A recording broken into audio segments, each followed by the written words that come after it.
Je suis Francis Maréchal, directeur général de la Fondation Royaumont dans le Val d'Oise, mais également directeur général de la bibliothèque musicale Lagrange-Fleuret.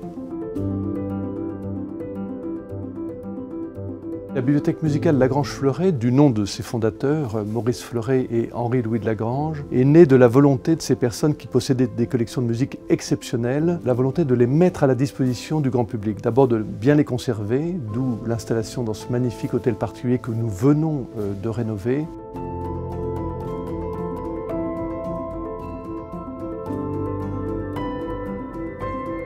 Il y a plus de 30 fonds de compositeurs, de grands interprètes du 19e et du 20e siècle qui composent cette bibliothèque musicale avec un fonds autour de Gustave Mahler qui est le plus grand fonds mahlérien qui existe aujourd'hui en Europe.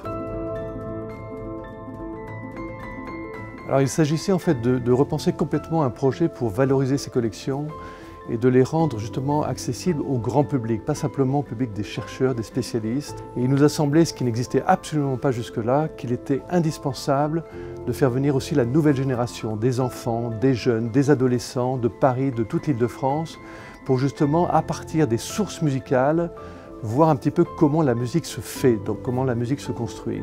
Et ça, c'est un projet effectivement que nous avons pu mener grâce au soutien de la Caisse d'épargne Île-de-France.